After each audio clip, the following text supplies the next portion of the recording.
Poisson Rouge is a relatively new club that was founded in 2008, I think it was, 2008, that is on the site of the former Village Gate, which is a historic live music venue, primarily jazz venue, but that also had a lot of other great music there. And then it was a dance music club, wasn't it? Life? Life, yeah. Life for a little while.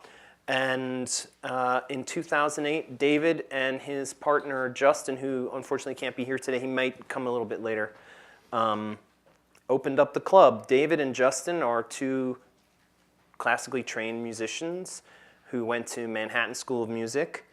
And in 2008, they opened this club. So my first question is, why did you want to open a club? Isn't that a huge headache and a lot of work and a lot of money? And yeah, it's all of those things.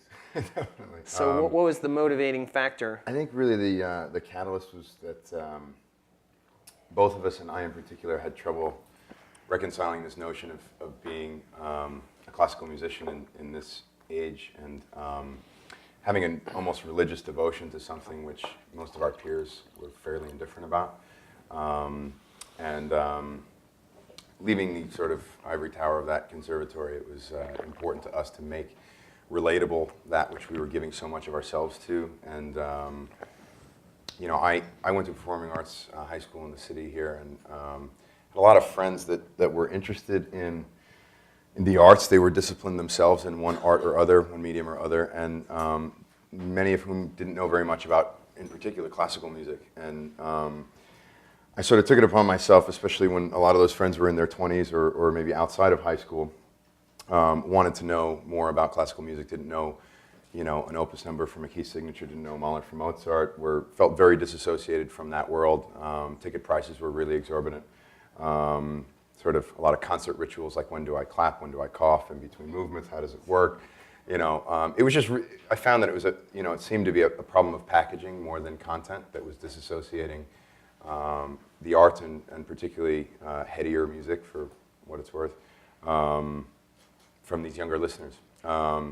And so, yeah, I started making like, mix CDs, which is dating myself, I guess, but, you know, finding pretty much correlations. I had, you know, jazzer friends of mine that might not have known, you know, impressionist composers like, you know, Debussy or Ravel, or friends of mine that listened to like death metal music and didn't know Stravinsky, and you know, friends that would you know, go out to like trance clubs and maybe didn't know 1960s American minimalist composers like, you know, John Cage and Steve Reich and Philip Glass and stuff like that. So finding these correlations, I really kind of enjoyed doing, and it made me feel like what I was doing was a little bit more relevant and not so cult-ish. Because did you get a good response from people when you? Yeah, I mean, invariably I would have people sort of saying like, well, you know, I had no idea that, you know, there was an equivalent, or there was something within classical music in particular. Just happens to be my background, but I mean, I love jazz, I love all different kinds of music, but yeah, invariably people were grateful for the correlation,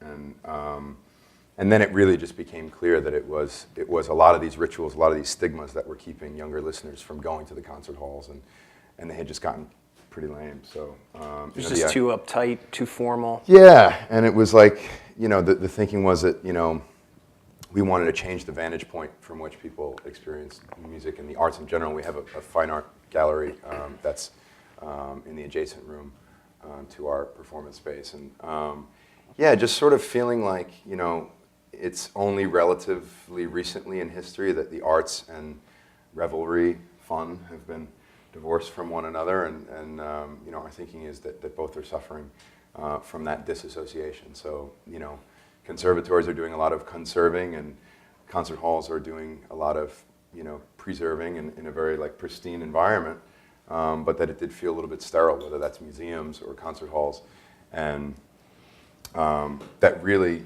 the club is actually an environment much more native to that music than people realize. Like even for classical music, you know, the way that a lot of the great works were premiered, particularly chamber music, were in chambers where there was drinking and there was socializing and there was this energy, and it was a much more visceral experience. And so that's what we set out to create.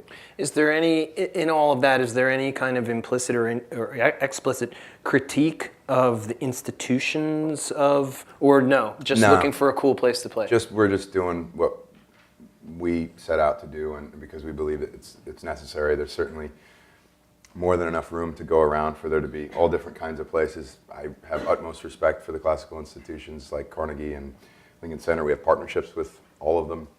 I still go to them. But there's definitely room for this also. And I think it's particularly important and particularly relevant right now when classical music in particular, I hate to make it so much about that, but it just seemed specifically and particularly, unable to reach a younger demographic and trying to do it in really silly ways by having their younger musicians on CD covers, scantily clad and whatever, and looking like that was going to sell lame CDs. marketing department's yeah, like a idea pianist of laying out and Right. looking all. Right. And it's just, it's just pretty absurd, and I feel like, a lot of the younger listenership has not been given credit or taken seriously enough, and that is the market, So last week we had our guest was Spike Wilner from Smalls Okay. Jazz Club. Yeah. And part of the reason he's a piano player, and part of the reason that he got involved with the club was as a place for himself to play. Mm-hmm. And he actually used the fact that now he's the proprietor of the venue as his own kind of place to play. Yeah. Was that a motivating factor for you? Absolutely not. No. No. It wasn't. No, and it was really important that we make sure that that was understood. I don't know, maybe just for our own reasons or Tell us about what are those reasons? Well, I mean, I just didn't want, what we were really trying to do, and I hope are doing, is really create a movement more than just a particular venue. I mean, if, a lot of times people have asked, how do you feel about people, this sort of being in the air and there being classical programming in bars and a lot more of that, happening now, maybe because of our having done it, 4 or 5 years ago. And it certainly doesn't bother me, and quite the contrary. I feel like all boats rise if we're doing the right things and making the right priorities, and certainly genre distinctions don't matter a hell of a lot to us. And these, I guess, for me it was just important that it became clear that that was why we were doing this, to be ambassadors for the arts and for music in particular. A lot of people could have this idea of, hey, let's open a club. What a cool idea. But I mean, it's New York City, it's 2008, you've got a lot of money, it's a lot of regulatory hurdles. Mm. How did you, A, get the confidence to actually go ahead and do this, and then B, can you walk us a little bit through how you actually pulled it off? Because I mean, it's pretty impressive to be able to, it's one thing to do it in some funky spot in a outer borough and it's on the underground tip, but this is right in Manhattan. The first part I can answer, and I don't know if it's courage or insanity, but the second part I really wish Justin was here to talk a little bit more about, but I can definitely give you a sense of some of the brass tacks. We make good partners because we don't overlap a lot in what we're good at and what we like to do. And Justin, in many ways, is a businessman who happens to play the cello. I'm definitely an artist or composer, violinist who happens to have a business. I don't know. First, just to answer your last question first, New York, because I mean that's why we're all here, I guess. I mean, New York. I mean, I'm from here. I think we were always conscious from the very beginning that we wanted the scope of this to be pretty big, only because we felt like, there's a lot of folks who were saying well, you have no restaurant or hospitality business experience whatsoever. You have no business of any kind experience whatsoever. You're a violinist / composer and a cellist. What the hell are you doing? Or if you're going to do this, why not start with a smaller place? Like a cafe or something, and do some chamber music, or maybe not even your cafe, just do a series at cafes. Mm-hmm. And not that there's anything wrong with doing series at cafes, but we knew that in order to really be ambassadors for this music, we wanted to be able to showcase it amidst a ton of other styles of music. And we wanted to have artists of a certain ilk, of a certain prestige or notoriety be playing there. So the idea is that it's sort of, just wouldn't fly in some little tiny space. Yeah, I mean, we didn't want to be out of bounds for any performer. So if we wanted to have at the, I don't know if it was TV on the radio or Paul Simon or Nora Jones or whoever, we didn't want to be too small for them. Obviously, we are too small for Paul Simon and for Nora Jones in one sense, and yet on the other hand, They could definitely come there they and can do some and they- special projects. Yeah, and they have, and it's, you know, I mean, yeah, we didn't want to be too small for anybody because we felt like that was going to be the method by which we were going to introduce people to what they didn't know. And the idea is to establish people's trust and to give them enough of what they do know so that we can then spoon feed them something that they may not know as well, and for them to have already trusted our curatorship, I guess, in order to be able to do that. And the only way we could get that trust would be if we were having, like, you know, some big names of all different genres. I mean, yeah, and you guys have everything there. It's some Yeah. incredible breadth of the scope of programming. Is I mean, I played at LPR with Gamelan, and Yeah, we had do everything Shahzad from Ismaili open up. gamelan to punk rock, electro to jazz to string quartets. We have, you know, everything from fetish parties to bluegrass parties to baby loves disco. It's awesome. Everything. LPR's pretty big. It's 700 cap, right? Officially. Yeah, I mean, actually, So- I mean, the whole space is 1,100, actually, both rooms combined. Oh, yeah, when you add the Yeah. gallery. So getting butts and seats is no joke. Yeah, right, and it's hard to do. I mean, like, originally we were hell bent on just having. At one time, it was a regimen of 2 shows a night, 7 nights a week, and come hell or high water, we were going to do those 2 shows a night. And, you know, I mean, you're doing, you know, 600 plus shows a year, each one with its own separate marketing plan and its own separate tech riders and hospitality riders and whatever. I mean, a lot and then of that's just work. one room, and then the other room we do poetry readings and, like, DJ events and then the art gallery where we do quarterly exhibits. They have to change all the time, and so yeah, it's a lot. It's definitely a lot of work. Do you still do 7 nights a week, or did you Oh dial no, that so back? right. Yeah, I mean, we're probably open 7 nights a week, but we're not committed to 2 shows a night necessarily. Okay, and you'll go dark And maybe we're probably on a Monday? dark, I would say, about 12 nights a year. That's nothing. Yeah, but not really. Yeah, we don't have any one night that we don't open. If we don't have something that's worthy of presenting, we don't open. But there's a lot of great music out there, and there's a lot of stuff that we want to try. And I'd say, yeah, it probably works out to about, 10 days to 2 weeks per year that we don't do something. How did you and Justin decide to split up the duties when you started doing this? It happened pretty organically. I mean, we have very different interests and very different skill sets, and it's a general, it's probably a little bit crude to just put it this way, but it tends to be a lot more of the brass tacks, like the behind, back of the house, number crunching, formulas, financial stuff is much more Justin's domain. I tend to be more of the front of the house, people, person, staff, creating. But that's loose. I mean, it's not like, if I have, something to say about accounting, or he has something to say about, talking to a promoter or about a staff, choice or whatever, that, we won't listen. But yeah, it's kind of remarkable. I mean, like, that's an amazing thing. I mean, I just got married, but he's really like my first wife. It's like, it's amazing. We were like living together, 17-hour days, 7 days a week for a long time. Yeah, it's incredible. And you're just in the train, and we're a basement too. It's like a submarine. There's no windows or anything, so we're just sitting, just all the time. It's like it's hard. being in a really, really big tour bus forever. Forever. Yeah, it feels like forever. Yeah. So you've gone down this narrow tunnel. You can't turn around. You've bit the bullet. You've taken on a scary amount of debt. You're going to do this thing. Did you already have a vision of programming? Or did you already think, I want to have this group, I want to present this, I have this artist? That was from the very beginning. So you already had... Yeah. Oh, well, I mean, who we actually wound up booking versus our wish list were 2 very different things. But Okay. what we wanted to book and the type of music and particular artists even, although they were way out of our league in the beginning. Mm-hmm. Well, who was like, when you first opened, like... Oh, I don't know. I mean, I think I'm trying to... Dream booking would have been... I'm just trying to think of what it actually was, like who were on that list. I think we had Nigel Kennedy. I don't know if you guys know who he is, but big time at the time, especially classical violinist, does a lot of crossover stuff.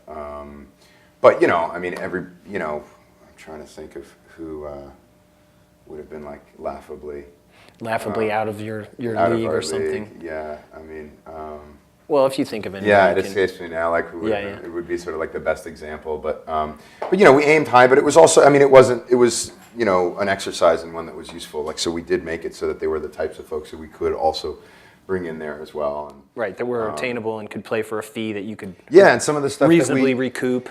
yeah, and we didn't realize that a lot of the classical folks that, like, you know, would think would be out of our league or just wouldn't play for us, you know, because they're playing Carnegie.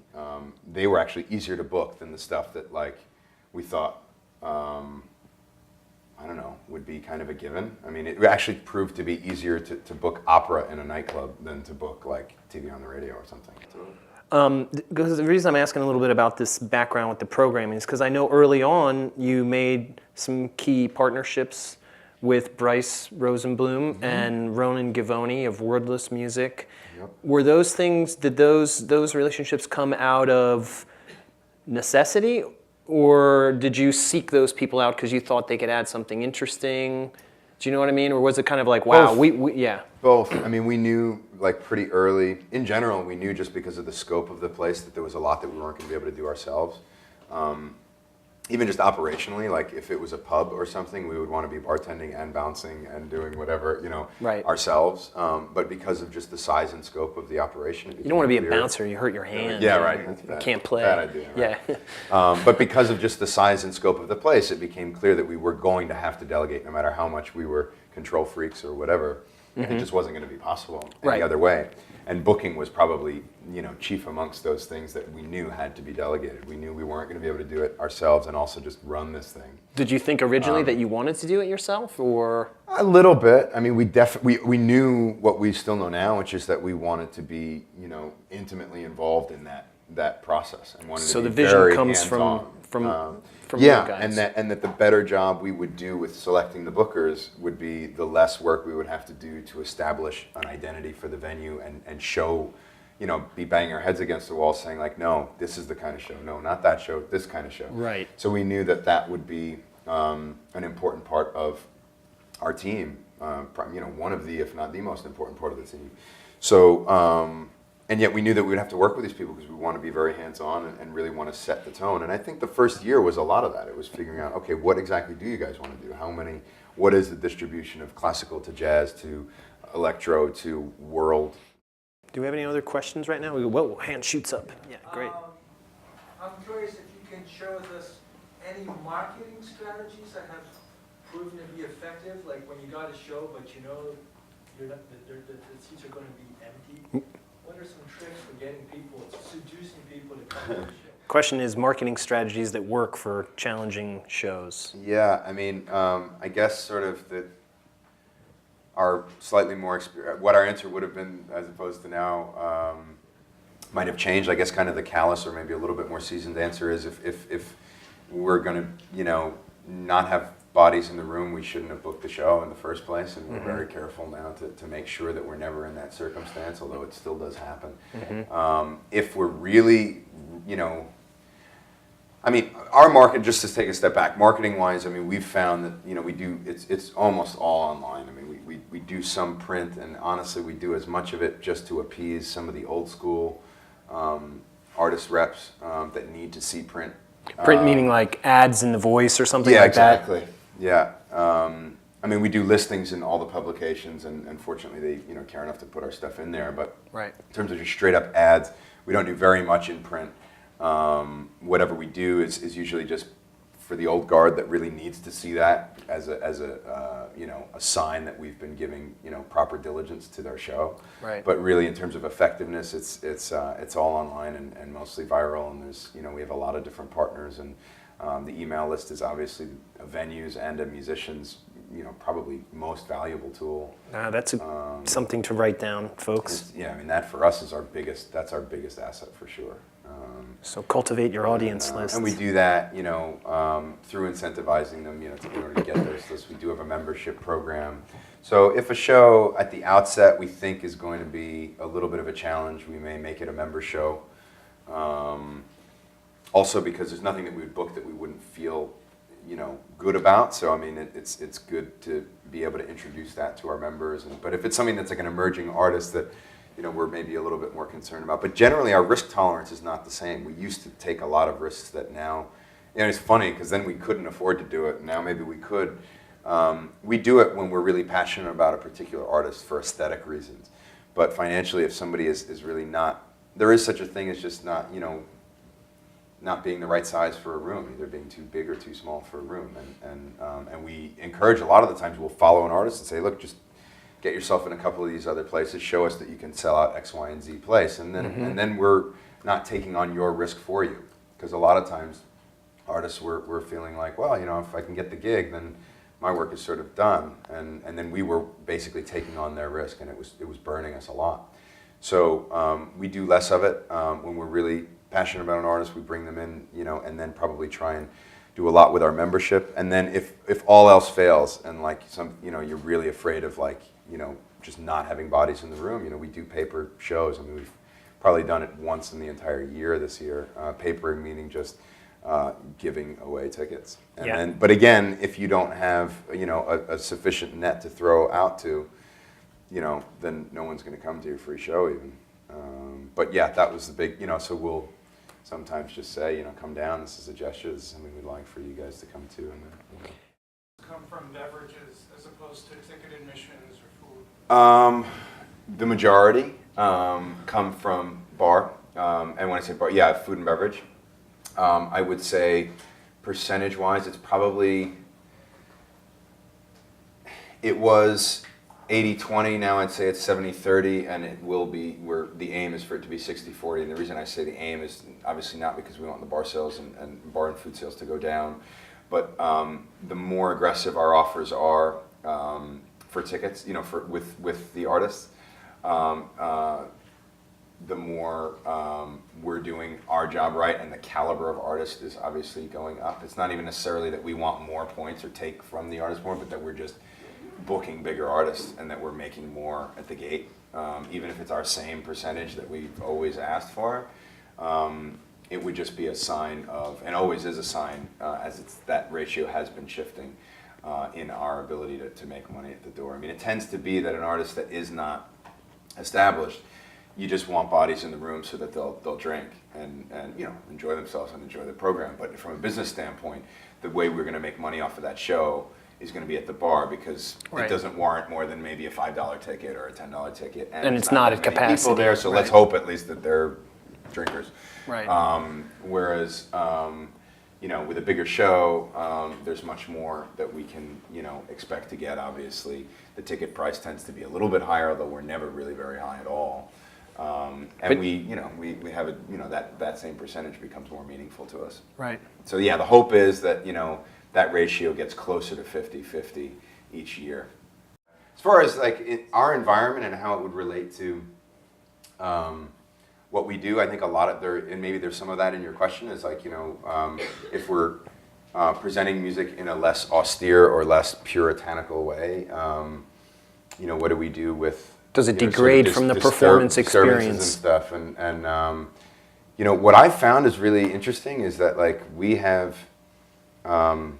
I've witnessed a more awed and rapt attention from our audience than almost any concert hall where things are really regulated. It's interesting because you go to a concert hall, and one of the things that really drives me nuts is that in classical music, at least in movement breaks, everybody coughs, even when they don't need it at all, and they just rub things and make sounds and don't really and we don't.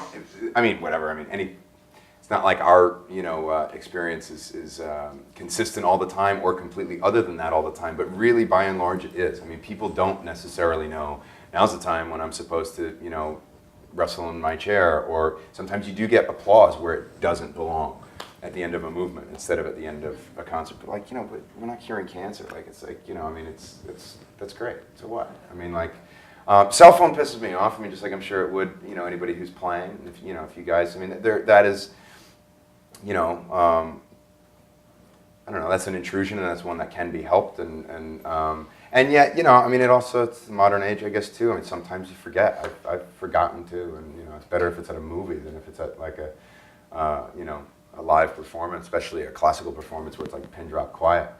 But you know, as it relates to LPR and its environment, I've been surprised actually at how quiet and how focused the listenership is. A lot of the reason being that it's some of the first, it's many people's first experience with whatever piece is being played, and it's like a wonder and like that is genuine and way more genuine to me than just having to sit still and having to be quiet. And so if a cell phone goes off, then like I would rather have, if it was like, you know, somebody who's there listening to, you know, Brahms for the first time and like hadn't been to a classical show before and the thing went off, like I'd rather he or she be there, you know, and so it went off. And I mean, you know, if they're letting it go or they pick it up or something, it's a problem. But you know, if somebody's like, you know, visibly shaken and feels embarrassed about it, it's good enough for me.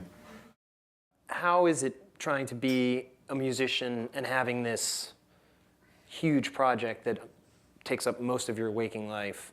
How are you able to find a balance? Is that a challenge? How do you? I'll let you know when I do. Okay. I don't know. I don't know. I'm trying to, and it's definitely difficult, but it's getting easier. I mean, definitely in any enterprise. I think like the first year to 2 years, especially in hospitality, we opened, you know, right when the when the crash happened. Yeah, like I mean, we opened. You know, we sort of opened in June of '08 because the paint on the wall was dry and we were paying rent, so we were like, all right, let's start. But we didn't really get going until the fall. And that's when October was when, right? Exactly. And so we like had our launch 2 weeks before like everything went. What was the first show?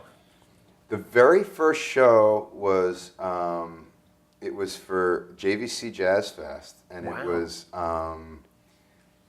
It was Simone Dinnerstein doing Bach Goldberg variations and Most Def afterwards. And it was kind of cool because when That's we look really at it, it's cool. like that was, you know, like That's really cool. and we had I'm trying to think, Dean and Britta was a really early one too. I forget whether that was the first or Dean and Britta, but they were like at the same. It was one was on a Sunday. I remember it was Father's Day, and then the other was Monday. So I forget which was which, but yeah. But anyway, so back to the whole playing and balance thing. Oh yeah, so it's different now. At least I mean, we went from it being our everything all the time to our being Most of being the time. our everything most of the time to now it's we're able to delegate and probably more so than I'm willing to admit. And part of that is just not wanting to let go at the venue, but part of it is also just sort of a fear of like, not having any excuses anymore now. I mean, like I was putting in crazy hours with this business, and then as soon as that was kind of easing up, I had personal things going on, I was getting married, and a lot of stuff was happening. And now it's sort of like, well, now there's no excuse. Like you have support from your business partner, from your life partner, from your family. Now you just got to make the time. And that is tough. I mean, it's definitely, it's also especially tough with composing, because playing, I was always able to make use of like stolen moments to just stay in shape. And like, even if it was half an hour in between emails or meetings or whatever, it's almost like exercise in that regard. But composing like, a half an hour in front of a blank page in between emails and phone calls, it's kind of tough. But I'm trying to just exercise that from my head and just like, no excuses. Like, so you got a half hour, use it. But it's hard. I mean, I used to always be of the, there's sort of the school of thought that like, writers write or composers compose, whether you have something to say or not, every day you show up at the page. And then there's the type of artists who like will go 6 months, 9 months without composing anything. And they wait for inspiration, right? And yeah, or like, or even if it's practical, like Mahler was conducting the New York Phil all year, so then in the summer was when he composed, but he would then just be really focused for 2 months, and then the rest of the time wouldn't.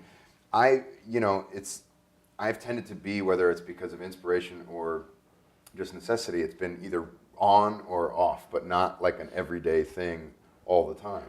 And now I'm needing to become that guy. And when did you graduate from Manhattan? 2004.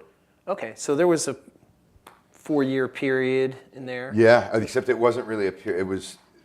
We started in 2005. I mean, we didn't open until 2008. So it took 3 years. Raising capital, lobbying to get this liquor license. That's a whole other thing. How did you crazy. support yourself during that time? Playing. I mean, playing and So you were playing. You did have a. Yeah. So tell us. I'm curious, and I'm sure people here are curious.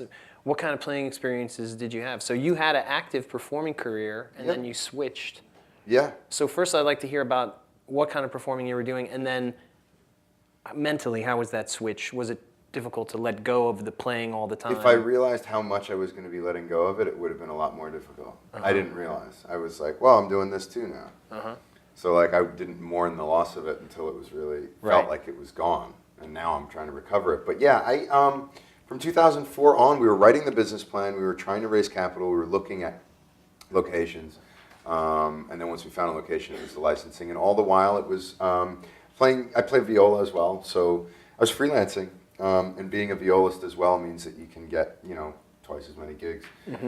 So it was, Well, like who were you playing? Orchestra. I mean, a lot of orchestra subbing. I played chamber music in a trio. We had a fair amount of gigs. Anything from, really ambitious programs in like highbrow places to like weddings, and did a lot of pop stuff.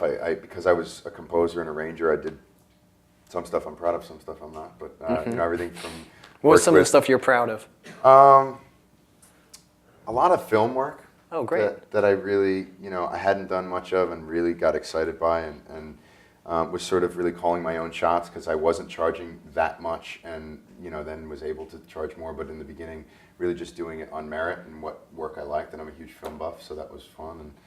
But I did some work for did some arrangements for Shakira and 30 Seconds to Mars and like stuff that, So I'm curious. not the greatest. That's not the proud part. Okay, That's but the stuff that, But still, it's stuff that we, if you get a job, you get a gig. you're making do a it. living. You're playing music. You're writing music. Why wasn't that enough? Did you? I mean, do you know what I mean? Like, because some people would say, "Wow, I made it. I'm paying my bills. I'm making a living. I'm doing all kinds of stuff." Yeah, I mean, I don't know. I don't know if it was so much for myself. I still can't figure out whether or not like opening up LPR was like supremely generous in the fact that it was to really do for our community and to do for the arts and for classical music in particular, and give it a voice, or whether or not part of it was, if I'm being completely honest, self-derived in the fact that I personally couldn't reconcile doing this, like being being a composer who only, or a classical musician who only plays for other musicians or for a very limited public. I mean, even then, I don't think that's necessarily so selfish, but it was just really like I might just in my own psyche not have been able to get around that, and been like, I'm not going to be a composer or a violinist who only, who can't play for younger people, or who can't be relatable, or doesn't, get heard. So maybe it's a bit of both. I mean, part of me, certainly what I was conscious of was wanting to do for the community, and like for the classical music community, the art community.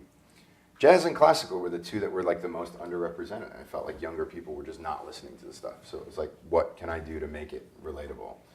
But if I'm really like looking self-critically and asking about it, it's like, yeah, part of it was maybe I didn't feel relatable, like as a violinist in 2000 and whatever. And maybe I was doing it like, I didn't know if I, had an audience, so I was creating a place where the audience, even though it wasn't going to be where I would play, it was just some sort of cathartic thing. But you do play there sometimes, right?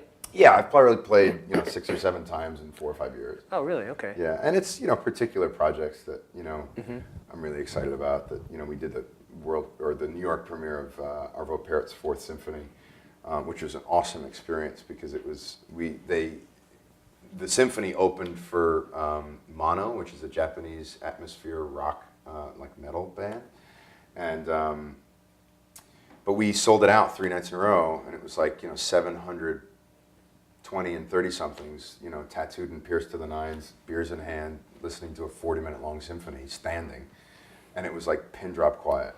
That's really cool. Really cool, and that was like, okay, this is LPR. Like this is what we did this for. Like this is what this is about. That's one of the reasons why the trust factor is so important for us at LPR. Is that like if they know jazz, let's say, really well, and they like the jazz that we put on, then maybe if they don't know, classical music or string quartets or something, then if they're going to go to a string quartet show, they're more likely to see ours maybe than Lincoln Center's, because they're like, well, I know that these guys do something that, that is of a certain echelon or certain, quality or whatever. So they're going to trust the LPR brand, if you will. Right, that we can give, that. And, that's something that we've always wanted. I mean, I remember, being online for a show once and being next to one person who had traveled from like Brazil just to hear this person. And then right next to me was somebody who was just like basically stumbled upon the show, like, and didn't even know what they were about to walk into. And that's a really cool thing to be able to sort of do both. Can you maybe describe the biggest mistake you made and what you learned from it? Biggest mistake you made and how you learned from what you learned from it. We made so many mistakes. That's why it's not that I'm like, oh, did I ever make one? No, it's that I made so many. I'm trying to think what the biggest one was. Just give me a second to think.